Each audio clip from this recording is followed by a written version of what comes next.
ನಮಸ್ಕಾರ. ಇವತ್ತಿನ ವಿಡಿಯೋ ಕೆಲವು ಹುಡುಗಿಯರು ಫೋನ್ ಮಾಡಿ FNO ಮಾಡಿ ಎನ್ನುತ್ತಿದ್ದಾರೆ. ನಿಮ್ಮ ಅಭಿಪ್ರಾಯ ತಿಳಿಸಿ. ನಾನು ಡಾಕ್ಟರ್ ಭರತ್ ಚಂದ್ರ. ವಿಡಿಯೋಗಳ ಉದ್ದೇಶ ಕನ್ನಡಿಗರ ಫೈನಾನ್ಷಿಯಲ್ ಎಜುಕೇಶನ್. ನಿಮಗೆಲ್ಲ ಗೊತ್ತಿದ್ದ ಹಾಗೆ ನಾವು ಆವಾಗ ಪ್ರಶ್ನೆಗಳಿಗೆ ಉತ್ತರ ಅಂತ ಯೂಟ್ಯೂಬಲ್ಲಿ ಲೈವ್ ಮಾಡ್ತೇವೆ. ಆ ಸಮಯದಲ್ಲಿ ಬಹಳಷ್ಟು ಜನ ಪ್ರಶ್ನೆಗಳನ್ನು ಕೇಳ್ತಾರೆ. ಅದೊಂದು ನಿಗದಿತ ಸಮಯದಲ್ಲಿ ಎಲ್ಲ ಪ್ರಶ್ನೆಗಳಿಗೆ ಉತ್ತರ ಕೊಡ್ಲಿಕ್ಕೆ ಆಗದೇ ಇರ್ಬೋದು. ಮತ್ತೆ ಸುಮಾರು ಪ್ರಶ್ನೆಗಳು ಹಾಗೆ ಉಳಿತಾವೆ. ಅವುಗಳಲ್ಲಿ ಬಹಳ ಇಂಟ್ರೆಸ್ಟಿಂಗ್ ಪ್ರಶ್ನೆಗಳು ಮತ್ತು ಇತರರಿಗೆ ಉಪಯುಕ್ತವಾದಂತಹ ಪ್ರಶ್ನೆಗಳನ್ನು ನಾವು ಪಿಕಪ್ ಮಾಡಿ ಈ ಕಾರ್ಯಕ್ರಮ ಮುಗಿದ ಮೇಲೆ ಒಂದು ವಿಡಿಯೋ ಮಾಡ್ತೀವಿ. ಈ ತರ ಆಗ್ಲೂ ಕೂಡ ಜನ ಅವರ ಕನ್ಫ್ಯೂಷನ್ಗಳನ್ನು ಸಾಲ್ವ್ ಮಾಡ್ಬೋದು. ಪ್ರಶ್ನೆ ನಿಮ್ಮದು ಅಲ್ಲದೆ ಇರ್ಬೋದು, ಆದರೆ ಬೇರೆಯವರ ಪ್ರಶ್ನೆಗಳಿಗೆ ಉತ್ತರವನ್ನು ಕಂಡುಕೊಳ್ಬೇಕಾದ್ರೆ ನಿಮಗೊಂದಷ್ಟು ನಾಲೆಜ್ ಬರುತ್ತೆ. ನೀವು ಷೇರು ಮಾರುಕಟ್ಟೆಯಲ್ಲಿ ಯಶಸ್ಸನ್ನು ಕಾಣಬೇಕು ಅಂತಂದ್ರೆ ನಿಮಗೆ ಹೆಚ್ಚಿನ ನಾಲೆಜ್ ಇರಬೇಕು. ಅದರಿಂದಾಗಿ ನನ್ನ ಸಲಹೆ, ವಿಡಿಯೋನ ಕೊನೆವರೆಗೂ ನೋಡಿ. ಮೊದಲನೆಯ ಪ್ರಶ್ನೆ ಸಂಪೂರ್ಣವಾಗಿ ನೋಡಿದಾಗ ಹೀಗಿತ್ತು: ನಾನು ಷೇರು ಮಾರುಕಟ್ಟೆಗೆ ಹೊಸವ. ಸುಮಾರು ಜನ ಹುಡುಗಿಯರು ಫೋನ್ ಮಾಡಿ ನಾವು ಅಡ್ವೈಸರ್ಸ್ ಅಂತ ಹೇಳ್ತಾರೆ, ಆಮೇಲೆ ಆಪ್ಷನ್ಸ್ ಟ್ರೇಡಿಂಗ್ ಮಾಡಿ ಅಂತ ಹೇಳ್ತಾರೆ. ಅವರನ್ನು ಎಷ್ಟು ನಂಬಬಹುದು? ಸ್ನೇಹಿತರೆ, ನಮ್ಮ ಅಬ್ಸರ್ವೇಷನ್ಸ್ ಮತ್ತು ಕಮೆಂಟ್ಸ್ ಹೀಗಿದೆ. ಇದು ಕಾಮನ್ ಪ್ರಾಬ್ಲಮ್ ಸ್ಟಾಕ್ ಮಾರ್ಕೆಟಲ್ಲಿ. ಯಾರ್ಯಾರೋ ಫೋನ್ ಮಾಡಿ ಸ್ಪ್ಯಾಮ್ ಕಾಲ್ಗಳು ಬರ್ತವೆ. ನೀವು ಇಂಥ ಕಡೆ ಡಿಮೆಟ್ ಅಕೌಂಟ್ ಓಪನ್ ಮಾಡಿ, ನಮಗೆ ಇಷ್ಟು ದುಡ್ಡು ಕೊಟ್ಟರೆ ತಿಂಗಳಿಗೆ ಇಷ್ಟು ಕೊಡ್ತೇವೆ, ಮತ್ತೆ ನಾಳೆಯಿಂದ ನೀವು ನಮ್ಮ ಕಂಪನಿಯಲ್ಲೇ ನಿಮ್ಮ ಟ್ರೇಡಿಂಗ್ ಅನ್ನು ಸ್ಟಾರ್ಟ್ ಮಾಡಿ, ಇತ್ಯಾದಿ ಇತ್ಯಾದಿ. ಮತ್ತೆ ನಿಮಗೆ ಇಂಟ್ರಾಡೇ ಟ್ರೇಡಿಂಗ್, ಫ್ಯೂಚರ್ಸ್ ಮತ್ತು ಆಪ್ಷನ್ಸ್ ಇವುಗಳಿಗೆ ಸಲಹೆಗಳನ್ನು ಕೊಡ್ತಾರೆ. ನಮ್ಮ ಸಲಹೆ, ಇಂಥ ಸ್ಪ್ಯಾಮ್ ಕಾಲ್ಗಳಲ್ಲಿ ನೀವು ಹುಷಾರಾಗಿರ್ಬೇಕು. ಯಾವುದೇ ನಿರ್ಧಾರವನ್ನು ಕೈಗೊಳ್ಳಬೇಕಾದ್ರೂ ಅದನ್ನು ಯೋಚನೆ ಮಾಡಿ ಕೈಗೊಳ್ಳಬೇಕಾಗುತ್ತೆ. ಎರಡನೇದ್ದು, ನಿಮ್ಮ ಹತ್ರ ಇರುವಂಥ ಹಣ ಕಷ್ಟಪಟ್ಟು ದುಡಿದಂಥದ್ದು. ಅದರ ಬಗ್ಗೆ ತೆಗೆದುಕೊಳ್ಳುವಂಥ ಎಲ್ಲ ಡಿಸಿಷನ್ಗಳು ನಿಮ್ಮದು. ನಿಜ ಅಂತ ನಂಬೋದು ಅಥವಾ ಸುಳ್ಳು ಅಂತ ಪರಿಗಣನೆ ಮಾಡೋದು ನಿಮ್ಮ ಹತ್ರನೇ ಇದೆ. ಅದರಲ್ಲಿ ಲಾಸ್ ಆದರೂ ನೀವೇ ಹೊಣೆ, ಪ್ರಾಫಿಟ್ ಆದರೂ ನೀವೇ ಹೊಣೆ ಅನ್ನುವಂಥದ್ದು ಬಹಳ ಮಹತ್ವದ ವಿಚಾರ. ಮೂರನೆಯ ಸಜೆಷನ್, ನೀವು ಯಾರನ್ನು ನಂಬಾರ್ದು. ನಿಮ್ಮದೇ ರಿಸರ್ಚ್ ಅನ್ನು ನೀವು ಅವಲಂಬಿಸಿರಬೇಕು. ಡಾಕ್ಟರ್ ಭರತ್ ಚಂದ್ರ ಹೇಳಿದ್ದಾರೆ ಅಂದ್ರೂ ಕೂಡ ಅದನ್ನು ನಂಬಲಿಕ್ಕೆ ಹೋಗಬಾರ್ದು. ನಿಜಾನೋ ಸುಳ್ಳು ಅಂತ ಚೆಕ್ ಮಾಡಬೇಕಾಗುತ್ತೆ. ಹೀಗೆ ನೀವೇನಾದರೂ ಮುಂದಿನ ದಿನಗಳಲ್ಲಿ ಡಿಸಿಷನ್ ತಗೋತೀರಿ ಅಂತಂದ್ರೆ ಆವಾಗ ಯಶಸ್ಸು ನಿಮ್ಮದೇ ಆಗುತ್ತೆ. ಅಷ್ಟೇ ಅಲ್ಲ, ಡಾಕ್ಟರ್ ಭರತ್ ಚಂದ್ರ ಅವರ ಕಾರ್ಯಾಗಾರದ ಮುಖ್ಯ ಉದ್ದೇಶ ಏನು ಅಂತಂದ್ರೆ, ನೀವುಗಳು ಯಾವುದೇ ಕಾರಣಕ್ಕೂ ಕೂಡ ನಿಮ್ಮದೇ ಆದಂಥ ಫಂಡಮೆಂಟಲ್ ಅನಾಲಿಸಿಸ್ ಅನ್ನು ಅರಿತುಕೊಂಡು ಅದರೊಂದಿಗೆ ವ್ಯವಹರಿಸಬೇಕಾಗ್ತದೆ. ಅವ್ರು ಹೇಳಿದ್ರು ಇವ್ರು ಹೇಳಿದ್ರು ಅಂತ ಶೇರ್ಗಳನ್ನು ತಗೊಳ್ಬಾರ್ದು. ಈಗ ನಾಲ್ಕನೆಯ ಸಜೆಷನ್, FNO ಮತ್ತು ಇಂಟ್ರಾಡೇನಲ್ಲಿ ಹಣ ಹಾಕುವ ಮುಂಚೆ ಹಲವು ಬಾರಿ ಯೋಚನೆ ಮಾಡಬೇಕಾಗುತ್ತೆ. ಇದೆಲ್ಲ ಏನಿದ್ರು ಕೂಡ ಸ್ಪೆಷಲಿಸ್ಟ್ಗಳಿಗೆ ರಿಸ್ಕು ತುಂಬಾ ಇದೆ. ಲಾಸ್ ಆಗೋದಿರಲಿ, ಕೆಲವೊಮ್ಮೆ ನಿಮ್ಮ ಅಸಲ್ನಲ್ಲಿ ಕೂಡ ಒಂದಷ್ಟು ಕೋತ ಆಗ್ಬೋದು. ಆದ್ದರಿಂದ ಈ FNO ಮತ್ತು ಇಂಟ್ರಾಡೇ ಎಲ್ಲರಿಗೂ ಸೂಟ್ ಆಗುವಂಥದ್ದಲ್ಲ. ಏನಿದ್ದರೂ ಕೂಡ ನಿಮ್ಮ ಹತ್ರ ದೊಡ್ಡ ಅಮೌಂಟ್ ದುಡ್ಡಿದ್ದು ಅದರಲ್ಲಿ ಸಣ್ಣ ಅಮೌಂಟ್ ನಾನು ರಿಸ್ಕ್ ತಗೊಳ್ತೇನೆ ಅಂತಂದ್ರೆ ಆವಾಗ ಬಹುಶಃ FNO ಟ್ರೈ ಮಾಡ್ಬೋದು. ಈಗ ಎರಡನೆಯ ಇಂಟ್ರೆಸ್ಟಿಂಗ್ ಪ್ರಶ್ನೆ, ಸರ್, ಜಸ್ಟ್ ರೈಡ್ ಎಂಟರ್ಪ್ರೈಸಸ್ ಕಂಪನಿಯ ಷೇರು ಒಂದು ದಿನಾನೂ ಫಾಲ್ ಆಗಿಲ್ಲ, ಬರೇ ಮೇಲಕ್ಕೆ ಹೋಗ್ತಾ ಇದೆ. ದಯವಿಟ್ಟು ಇದರ ಬಗ್ಗೆ ಒಂದು ವಿಡಿಯೋ ಮಾಡಿ ಸರ್. ಕಳೆದ 6 ತಿಂಗಳಿಂದ 13 ಪಟ್ಟು ಮೇಲಕ್ಕೆ ಹೋಗಿದೆ. ಅಬ್ಸರ್ವೇಷನ್ ಮತ್ತು ಕಮೆಂಟ್ ಹೀಗಿದೆ. ಮೊದಲನೇದು, ಈ ಪರ್ಟಿಕ್ಯುಲರ್ ಷೇರು ₹11 ಇತ್ತು ಮೇ 2023ರಲ್ಲಿ. ಈಗ 218ಕ್ಕೆ ಹೋಗಿದೆ ಫೆಬ್ರವರಿ 2024ರಲ್ಲಿ. ಅಂದರೆ 20 ಟೈಮ್ಸ್ ಮಲ್ಟಿಪ್ಲಿಕೇಶನ್ ಕಂಡಿದೆ 9 ತಿಂಗಳಲ್ಲಿ. ಈಗ ಎರಡನೇ ಅಬ್ಸರ್ವೇಷನ್, ಮಾರ್ಕೆಟ್ ಕ್ಯಾಪ್ ಕೇವಲ 330 ಕೋಟಿ. 9 ತಿಂಗಳ ಕೆಳಗೆ ಮಾರ್ಕೆಟ್ ಕ್ಯಾಪ್ 16 ಕೋಟಿ ಇದ್ದಿರಬಹುದು. ಅಂದರೆ ನಿಮಗೊಂದು ಕ್ಲಿಯರ್ ಅಂಡರ್ಸ್ಟ್ಯಾಂಡಿಂಗ್ ಆಗಬೇಕು, ಯಾರೋ ಒಬ್ರು ಅಥವಾ group of people stock price manipulation ಮಾಡ್ತಾ ಇದ್ದಾರೆ. ಇದು ಮೈಕ್ರೋ ಕ್ಯಾಪ್. ಅಂದರೆ ಇದರಲ್ಲಿ ಆಪರೇಟರ್ಸು ಒಂದಷ್ಟು ಹಣವನ್ನು ಹೂಡಿ ಆರ್ಟಿಫಿಷಿಯಲ್ ಆಗಿ ಶೇರಿನ ಬೆಲೆಯನ್ನು ಜಾಕ್ ಮಾಡಿ ಮುಂದೊಂದು ದಿನ ಆ ಶೇರನ್ನು ಡಂಪ್ ಮಾಡ್ತಾರೆ. ಇದಕ್ಕೆ ನಾವು ಪಂಪ್ ಆ್ಯಂಡ್ ಡಂಪ್ ಅಂತ ಕರೀತೇವೆ. ಈಗ ನಿಮ್ಮ ಮುಂದೆ ಜಸ್ಟ್ ರೈಡ್ ಎಂಟರ್ಪ್ರೈಸಸ್ ಲಾಸ್ಟ್ 4 ಕ್ವಾರ್ಟರ್ನ ರಿಸಲ್ಟ್ ಅನ್ನು ಇಡ್ತಾ ಇದ್ದೇನೆ. ದಯವಿಟ್ಟು ಕ್ಲೀನಾಗಿ ನೋಡಿ. ಡಿಸೆಂಬರ್ 2022ರಲ್ಲಿ ರೆವಿನ್ಯೂ 0 ಇತ್ತು, ನೆಟ್ ಪ್ರಾಫಿಟ್ -0.02 ಕ್ರೋರ್ಸ್ ಇತ್ತು. ಮಾರ್ಚ್ 2023ರಲ್ಲಿ revenue 0.20 crores, net profit 0.14 crores. June 2023ಯಲ್ಲಿ ರೆವಿನ್ಯೂ 27.53 ಕೋಟಿ, ನೆಟ್ ಪ್ರಾಫಿಟ್ 0.05 ಕ್ರೋರ್ಸ್. ಸೆಪ್ಟೆಂಬರ್ 2023ರಲ್ಲಿ ರೆವಿನ್ಯೂ 236.15 ಕೋಟಿ, ನೆಟ್ ಪ್ರಾಫಿಟ್ 0.06 ಕ್ರೋರ್ಸ್. ಡಿಸೆಂಬರ್ 2023ರಲ್ಲಿ ರೆವಿನ್ಯೂ 18.08 ಕ್ರೋರ್ಸ್ ಮತ್ತು ನೆಟ್ ಪ್ರಾಫಿಟ್ 0.23 ಕ್ರೋರ್ಸ್.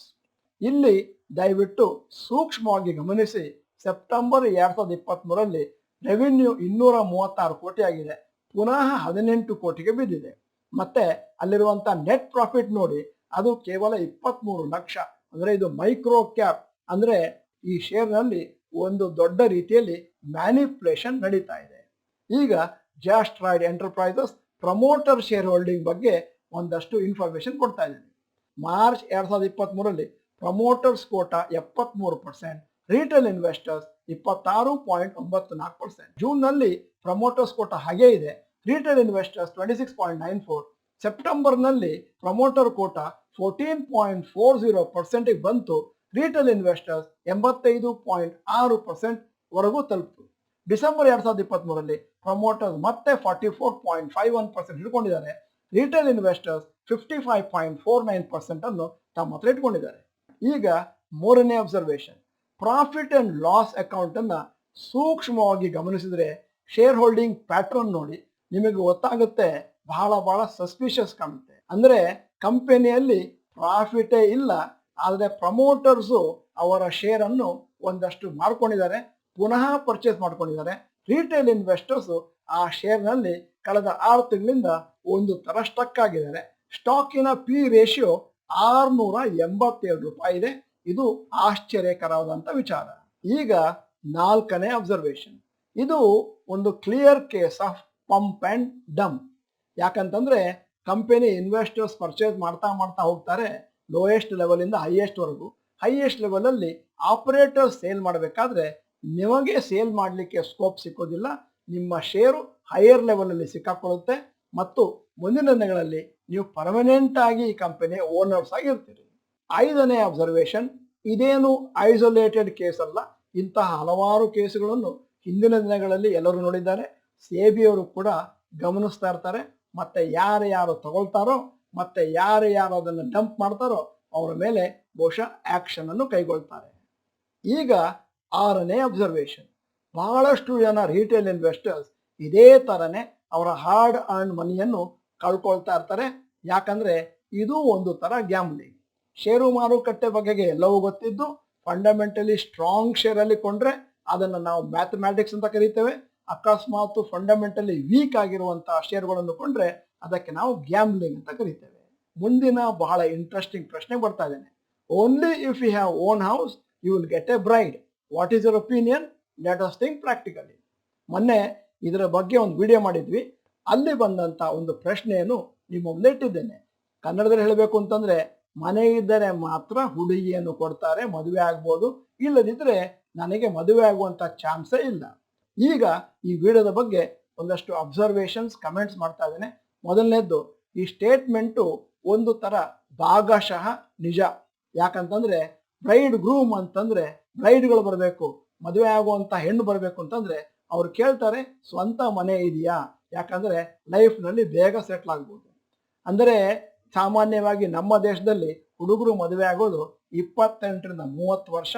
ಮತ್ತೆ ಆ ಸಮಯದಲ್ಲಿ ಅಷ್ಟು ಚಿಕ್ಕ ವಯಸ್ಸಿನಲ್ಲಿ ಸ್ವಂತ ಮನೆ ಇರೋದು ಬಹಳ ಇಂಪ್ರಾಕ್ಟಿಕಲ್. ಹಾಗೇನಾದ್ರೂ ಮುಂದೆ ಮನೆಯನ್ನು ಕೊಂಡಿದ್ದೇ ಆದ್ರೆ ಬಹಳಷ್ಟು ದೊಡ್ಡ ಮಟ್ಟಿನ EMI ಕಟ್ಟಬೇಕಾಗುತ್ತೆ, 20 ವರ್ಷ. ಈಗ ಎರಡನೇ ಸಜೆಷನ್, ನಮ್ಮ ವಿಡಿಯೋದಲ್ಲಿ ನಾವು ಬಹಳ ಕ್ಲಿಯರ್ ಆಗಿ ಹೇಳಿದ್ದೇವೆ, ಫೈನಾನ್ಷಿಯಲಿ ನಮ್ಮ ಮನೆಯನ್ನು ಕೊಂಡ್ಕೊಳ್ಳೋದು ನಮ್ಮ ವಯಸ್ಸು ಚಿಕ್ಕದಿದ್ದಾಗ ಅಷ್ಟು ಒಂದು ಒಳ್ಳೆಯ ವೈಸ್ ಡಿಸಿಷನ್ ಆಗೋದಿಲ್ಲ. ಯಾಕಂತಂದ್ರೆ ಆಮೇಲೆ ಸ್ವಲ್ಪ ವರ್ಷದ ಮೇಲೆ ಕೊಡ್ತೀನಿ ಅಂತಂದ್ರೆ ಮನೆಗೆ ಬೇಕಾದಂತ ಡೌನ್ ಪೇಮೆಂಟ್ ಮತ್ತು EMI ನಮ್ಮಲ್ಲಿ ರೆಡಿ ಇರುತ್ತೆ, ಆಗ ಅದು ಸರಿಯಾದ ಡಿಸಿಷನ್ ಆಗುತ್ತೆ. ಈ ವಿಡಿಯೋನ ಕನ್ಯಾ ಪಿತ್ರರು ಕೂಡ ನೋಡ್ತಾ ಇದ್ದಾರೆ ಅಂತ ಊಹಿಸ್ಕೊಂಡು ನಾನು ಹೇಳ್ತಾ ಇದ್ದೇನೆ, ಈ ರೀತಿ ಹುಡುಗರಿಗೆ ಪ್ರೆಷರ್ ಹಾಕೋದು, ಬೇಗ ಮನೆ ತಗೋ ಅನ್ನುವಂಥದ್ದು ತಪ್ಪು. ಪೇರೆಂಟ್ಸು ಮಾಡಬಾರ್ದು, ಇನ್ಲಾಸು ಮಾಡಬಾರ್ದು ಅಂತ ಈ ವಿಡಿಯೋದ ಮುಖಾಂತರ ಎಲ್ಲರಿಗೂ ನಾನು ಹೇಳ್ತಾ ಇದ್ದೇನೆ. ಈಗ ಈ ವಿಡಿಯೋದ ಕೊನೆಯ ಪ್ರಶ್ನೆ ಬರ್ತಾ ಇದ್ದೇನೆ. Some stocks are not fundamentally strong but can expect good returns in future like electric vehicle sector. So in this scenario can we invest or avoid until actual results comes. ಅಂದ್ರೆ ಅವ್ರು ಹೇಳ್ತಾ ಇರೋದು ಕೆಲವು ಫಂಡಮೆಂಟಲಿ ವೀಕ್ ಆಗಿರ್ತವೆ, ಆದರೆ ಅದು ಒಂದು ಒಳ್ಳೆಯ ಕ್ಷೇತ್ರಕ್ಕೆ ಸಂಬಂಧಿಸಿದ್ದು ಎಲೆಕ್ಟ್ರಿಕ್ ವೆಹಿಕಲ್. ಯಾಕಂದ್ರೆ 2030ರಲ್ಲಿ ಎಲ್ಲಂದರಲ್ಲಿ ಎಲೆಕ್ಟ್ರಿಕ್ ವೆಹಿಕಲ್ಗಳು ಇರ್ತವೆ. ಅದರ ಬಗ್ಗೆ ನಮ್ಮ ಅಬ್ಸರ್ವೇಷನ್ ಮತ್ತು ಕಮೆಂಟ್ ಹೀಗಿದೆ. ನಂಬರ್ 1, ಸುಮಾರು ಕಂಪನಿಗಳನ್ನು ವೆಸ್ಟೆಡ್ ಇಂಟ್ರೆಸ್ಟ್ ಅವರು ಹೈಪ್ ಮಾಡಿರ್ತಾರೆ, ಇದಕ್ಕೆ ಬ್ರೈಟ್ ಫ್ಯೂಚರ್ ಇದೆ ಅಂತ. ಆದರೆ ಅದಕ್ಕೆ ಬ್ರೈಟ್ ಫ್ಯೂಚರ್ ಇದೆಯಾ, ಮುಂದಿನ ದಿನಗಳಲ್ಲಿ ಫೇಲ್ ಆಗುತ್ತಾ ಅನ್ನುವಂಥದ್ದು ಯಕ್ಷ ಪ್ರಶ್ನೆ. ಎರಡನೇ ಅಬ್ಸರ್ವೇಷನ್, ಎಲೆಕ್ಟ್ರಿಕ್ ವೆಹಿಕಲ್ ಸೆಕ್ಟರ್ ಒಂದು ಡೈನಮಿಕ್ ಸೆಕ್ಟರ್. ಹೊಸ ಕಂಪನಿಗಳು ಆಗಾವಾಗ ಎಂಟರ್ ಆಗ್ತವೆ, ಹೊಸ ಟೆಕ್ನಾಲಜಿ ಬರುತ್ತೆ. ಅದರಿಂದಾಗಿ ಈ ಪರ್ಟಿಕ್ಯುಲರ್ ಶೇರು ಒಳ್ಳೆಯದು ಅಂತ ಹೇಳುವ ಮುಂಚೆ ನಾವು ಎಲ್ಲವನ್ನು ಮಾರ್ಕೆಟಲ್ಲಿ ಗಮನಿಸಬೇಕಾಗುತ್ತೆ. ಈಗ ಮೂರನೇ ಅಬ್ಸರ್ವೇಷನ್, ನೀವು ಯಾವುದಾದ್ರೂ ಈ ತರದ ಶೇರುಗಳನ್ನು ಕೊಳ್ತೀರಿ ಅಂದರೆ ಮುಂದಿನ ದಿನಗಳಲ್ಲಿ ಮೇಲಕ್ಕೆ ಬರಬಹುದು ಅನ್ನುವಂಥ ಕಾನ್ಫಿಡೆನ್ಸ್ ಇಂದ, ಆವಾಗ ನಿಮಗೆ ಕಂಪನಿಯ ಬಗ್ಗೆ ಒಳ್ಳೆ ಮಾಹಿತಿ ಇರಬೇಕು, ಫಂಡಮೆಂಟಲ್ ಅನಾಲಿಸಿಸ್ ಮಾಡಿರಬೇಕು, ಅದರ ಬಗ್ಗೆ ಒಳ್ಳೆಯ ಕಾನ್ಫಿಡೆನ್ಸ್ ಇರಬೇಕು. ಅಕಸ್ಮಾತ್ ಏನಾದರೂ ಲಾಸ್ ಆದರೆ ಆ ಲಾಸ್ ಅನ್ನು ತಡೆದುಕೊಳ್ಳುವಂಥ ಶಕ್ತಿ ಕೂಡ ನಿಮ್ಮ ಹತ್ರ ಇರಬೇಕು. ಈಗ ನಾಲ್ಕನೇ ಅಬ್ಸರ್ವೇಷನ್, ಈ ರೀತಿ ಯಾವುದಾದ್ರೂ ಶೇರನ್ನು ಕೊಳ್ಳಬೇಕು ಅಂತಿದ್ರೆ ನಿಮಗೆ ಸೇಫ್ಟಿ ಇರಬೇಕು ಅಂತಂದ್ರೆ ನನ್ನ ಸಲಹೆ ಒಂದಷ್ಟು ತಿಂಗಳುಗಳು ಕಾಯಿರಿ, ಒಂದಷ್ಟು ವರ್ಷಗಳು ಕಾಯಿರಿ, ಒಂದಷ್ಟು ಪೇಷನ್ಸ್ ಇರಲಿ. ಮತ್ತೆ ಆ ಶೇರು ಏನಾದರೂ ಟೆಕ್ನಿಕಲಿ ಸೌಂಡ್ ಆಗಿದ್ದು ಮೇಲಕ್ಕೆ ಹೋಗುವಂತ ಇಂಡಿಕೇಶನ್ ಬಂದಿದೆ ಅಂತಾದ್ರೆ ಮತ್ತೆ ಆವಾಗ ಬೈ ಮಾಡುವಂತ ಒಂದು ಪ್ರಸಂಗವನ್ನು ತಗೊಳ್ಬಹುದು. ಅಂದ್ರೆ ನಿಮಗೆ ರಿಸ್ಕ್ ಅಪಿಟೈಟ್ ಇರಬೇಕು. ಈಗ ಐದನೆಯ ಮತ್ತು ಕೊನೆಯ ಅಬ್ಸರ್ವೇಷನ್, ಈ ಪರ್ಟಿಕ್ಯುಲರ್ ಟಾಪಿಕ್ಗೆ ಸಂಬಂಧಪಟ್ಟ ಹಾಗೆ ನಾವು ಹಿಂದಿನ ದಿನಗಳಲ್ಲಿ ಸುಮಾರು ವಿಡಿಯೋಗಳನ್ನು ಮಾಡಿದ್ದೇವೆ. ಅದರಲ್ಲಿ ಹೇಳಿದ್ದೇವೆ ನೀವು 8ರಿಂದ 10 ಕ್ಷೇತ್ರಗಳನ್ನು ಆಯ್ಕೆ ಮಾಡ್ಕೋಬೇಕು. ಅದರಲ್ಲಿ ಎಲೆಕ್ಟ್ರಿಕ್ ವೆಹಿಕಲ್ ಸೆಕ್ಟರ್ ಇರಲೇಬೇಕು ಅಂತ ಏನು ಕಡ್ಡಾಯ ಇಲ್ಲ. ಅಕಸ್ಮಾತ್ ನಿಮಗೇನಾದರೂ ಮುಂದಿನ ದಿನಗಳಲ್ಲಿ ಬಹಳ ಸ್ಕೋಪ್ ಇದೆ ಅಂತ ಕಂಡು ಬಂದ್ರೆ ಆವಾಗ 10ರಲ್ಲಿ 1ಅನ್ನು ನೀವು ಆಯ್ಕೆ ಮಾಡ್ಕೋಬಹುದು, ಯಾವುದಾದ್ರೂ ಇನ್ನೊಂದು ಕ್ಷೇತ್ರವನ್ನು ಬಿಟ್ಟು. ಅಂದರೆ ಮುಂದಿನ ದಿನಗಳಲ್ಲಿ ದೊಡ್ಡ ಮಟ್ಟಿನ ಸಂಪತ್ತನ್ನು ಕ್ರೋಢೀಕರಣ ಮಾಡ್ಕೋಬೇಕು ಅಂತಂದ್ರೆ ಇಂತಿಷ್ಟೇ ಕ್ಷೇತ್ರಗಳಿರಬೇಕು, ಇಂತಹ ಷೇರುಗಳೇ ಇರಬೇಕು ಅಂತ ಯಾವ ನಿಯಮವೂ ಇಲ್ಲ. ಎಲ್ಲವೂ ಕೂಡ ನಿಮ್ಮ ಆಯ್ಕೆಗೆ ಒಳಪಟ್ಟದ್ದು. ಮತ್ತು ಈ ವಿಡಿಯೋದ ಕೊನೆಯಲ್ಲಿ ಇವತ್ತಿನ ವಿಡಿಯೋಗೆ ಸಂಬಂಧಪಟ್ಟ ಹಾಗೆ ಒಂದು ಪ್ರಶ್ನೆ ಕೇಳ್ತಾ ಇದ್ದೇನೆ. ನಿಮಗೂ ಕೂಡ ಈ ತರ ಫೋನ್ ಕಾಲ್ಗಳು ಬೇರೆ ಬೇರೆ ಕಂಪನಿಯಿಂದ ಬಂದಿದ್ದಾವೋ, ಹಣವನ್ನು ಹಾಕಿ ನಾವು ಅಡ್ವೈಸ್ ಕೊಡ್ತೇವೆ ಇತ್ಯಾದಿ ಇತ್ಯಾದಿ. ಹಾಗಿದ್ದರೆ ಎಸ್ ಅಂತ ಟೈಪ್ ಮಾಡಿ, ಇಲ್ಲದಿದ್ದರೆ ನೋ ಅಂತ ಟೈಪ್ ಮಾಡಿ. ನೀವು ನಮ್ಮ ಚಾನೆಲ್ ಮೆಂಬರ್ ಅಲ್ಲ ಅಂತಂದ್ರೆ ಇದೀಗ ಸಮಯ ಸಬ್ಸ್ಕ್ರಿಪ್ಷನ್ ಬಟನ್, ಬೆಲ್ ಐಕಾನ್ ಒತ್ತಿ. ವಿಡಿಯೋ ಚೆನ್ನಾಗಿದ್ರೆ ಲೈಕ್ ಬಟನ್ ಒತ್ತೋದನ್ನು ಮರಿಬೇಡಿ. ವಿಡಿಯೋನ ನಿಮ್ಮ ಎಲ್ಲಾ ಸ್ನೇಹಿತರಿಗೂ ಫಾರ್ವರ್ಡ್ ಮಾಡಿ. ವಿಡಿಯೋನ ಸಂಪೂರ್ಣವಾಗಿ ನೋಡಿದ್ದಕ್ಕೆ ಧನ್ಯವಾದಗಳು. ನಮಸ್ಕಾರ.